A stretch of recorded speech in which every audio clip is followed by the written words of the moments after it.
आशा करता हूं आप सब बहुत अच्छे होंगे। मेरा नाम है सिद्धांत अग्निहोत्री, स्टडी ग्लोस में आपका बहुत बहुत स्वागत है। आज हम इंपॉर्टेंट टॉपिक की बात करेंगे। Arunachal Pradesh 6th schedule status मांग रहा है। तो 5th शेड्यूल 6th शेड्यूल क्या होता है, वैसे इसकी मैंने बात कई बार की है, और अगर आपको इसके बारे में और जानना है तो पॉलिटी एम लक्ष्मीकांत मैंने पूरी रिव्यू की है, 100 लेक्चर्स हैं, उसमें मैंने शेड्यूल्स की बात की है। तो हम इस लेक्चर में जानेंगे, इंपॉर्टेंट लेक्चर है। देखिए, सबसे पहले तो ये है भारत का नया मैप और ये है अरुणाचल प्रदेश। दोस्तों, अब से डेली चैनल पे 4 करंट अफेयर और 1 स्टैटिक टॉपिक आएगा, तो आपके लिए खजाना है। और इसमें से 3 मैं कवर करूंगा, 2 करंट अफेयर और 1 स्टैटिक। ठीक है, आप लोग बहुत मुझसे कह रहे थे, अब मैं कवर करूंगा। ओके, तो अरुणाचल प्रदेश आप देख रहे हैं, इसकी कैपिटल है ईटानगर। पहले अरुणाचल प्रदेश को पूरा का पूरा अरुणाचल प्रदेश जो है, नीफा इसको पहले बोलते थे, फिर इसको स्टेट बनाया। चलो कमेंट बॉक्स में बताओ कब स्टेट बनाया अरुणाचल प्रदेश को, कौन से साल में स्टेट बनाया। तो चाइना तो इसको पूरा साउथ तिब्बत बोलता है, ये तो हमारा साउथ तिब्बत है, और आज भी अरुणाचल प्रदेश को चाइना वर्चस्व जमाने की कोशिश करता है, लेकिन इसको स्टेट बना दिया गया। और अरुणाचल प्रदेश में बहुत सारी ट्राइब्स रहती हैं, इसीलिए ये 5th शेड्यूल एरियाज में आता है। ठीक है, प्रेसिडेंट जो है वो ऑर्डर से किसी भी एरिया को 5th शेड्यूल के अंदर रख सकता है। अभी 10 स्टेट्स है जो 5th शेड्यूल के अंदर है। आपको पता है कौन कौन सी? आंध्र प्रदेश है, अरुणाचल प्रदेश तो है ही, मध्य प्रदेश है, हाँ झारखंड है, और कौन सा? उड़ीसा है। ठीक है, उड़ीसा है, मुझे याद करने दीजिए। राजस्थान है, मैं देख देख के मुझे याद आता जा रहा है, ऐसे ही मैं माइंड में बना के चलता हूं। और तेलंगाना है। ठीक है, हिमाचल प्रदेश है, कहां गया हिमाचल प्रदेश? ये रहा हिमाचल प्रदेश। उसके बाद कहां गया? गुजरात है, और मैं भूल गया नहीं, इतना ही है शायद। हाँ, इतना ही है। छत्तीसगढ़ है, हाँ एक छत्तीसगढ़ है। तो ये 10 शेड्यूल एरियाज हैं। क्रॉस चेक करने की जरूरत नहीं है, मुझे याद ही रहते हैं। मैंने थोड़ा सा माइंड मैप मैं आपको बताऊंगा कि आप कैसे याद कर सकते हैं। ठीक है, जो रटने की चीजें हैं उसको कैसे मैं याद करता हूं, मतलब अपनी अपनी ट्रिक्स होती हैं। तो ये 10 शेड्यूल्ड एरियाज हैं, समझ गए। अब देखो, इसमें ऐसा है कि जहां पे ट्राइब्स जो हैं, बहुत सारी ट्राइब्स रहेंगी, जहां पे ट्राइब जो है वो न्यूमेरिकली ज्यादा रहेंगी, तो उसको 5th शेड्यूल एरिया में लाया जाता है। आप समझ रहे हैं, और ये प्रेसिडेंट लाता है, प्रेसिडेंट ऑर्डर जो है वो जारी करता है। और यहां पे कोई भी स्टेट जो है वो 5th शेड्यूल एरिया में आ सकता है।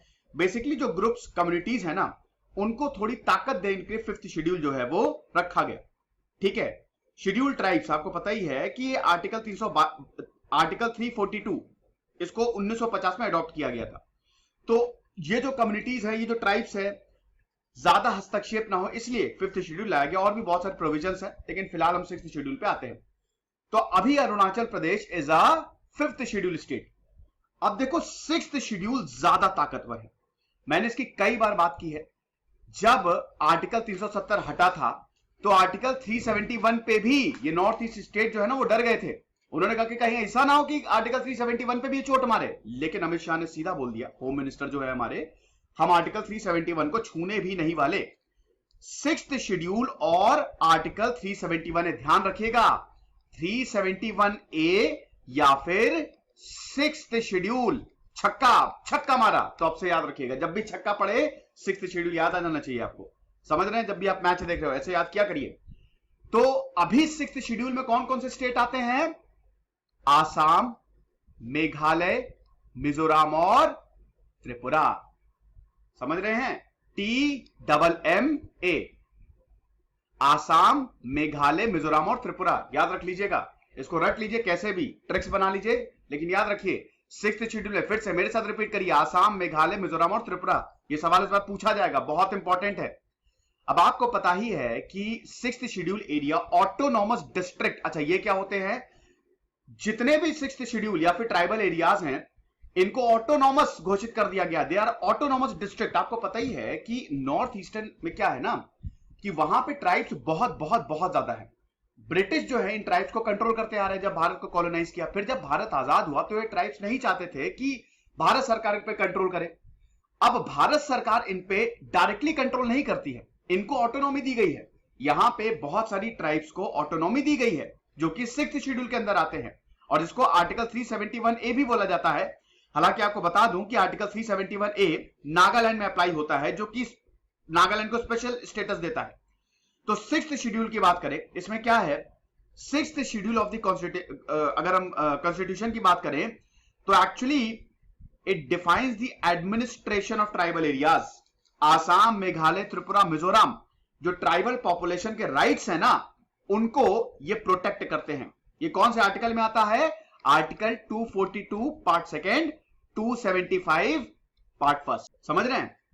तो बेसिकली यहां की ट्राइब्स को ज्यादा कंट्रोल दिया जाए, इसलिए बारदोली कमिटी थी। बारदोली कमिटी ने इसका सुझाव दिया था कि भैया ऐसा है कि यहां पे लिमिटेड ऑटोनॉमी इन ये जो ट्राइबल एरियाज है इनको देना चाहिए। अब समझ रहे हैं?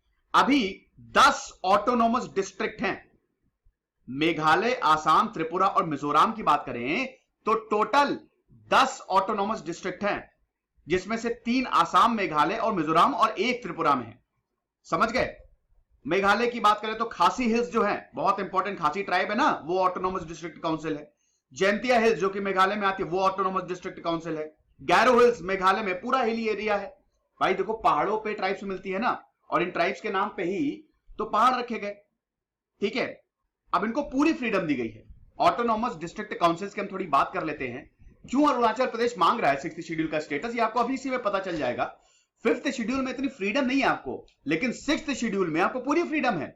You will be surprised to know कि ऑटोनॉमस डिस्ट्रिक्ट काउंसिल, अभी मैंने बताया, ये जो ऑटोनॉमी दी गई है ना इन 4 स्टेट्स को, जिसके अंदर एडीसी आती है, autonomous district council, they are empowered with civil and judicial powers. इनके पास सिविल और जुडिशियल पावर है।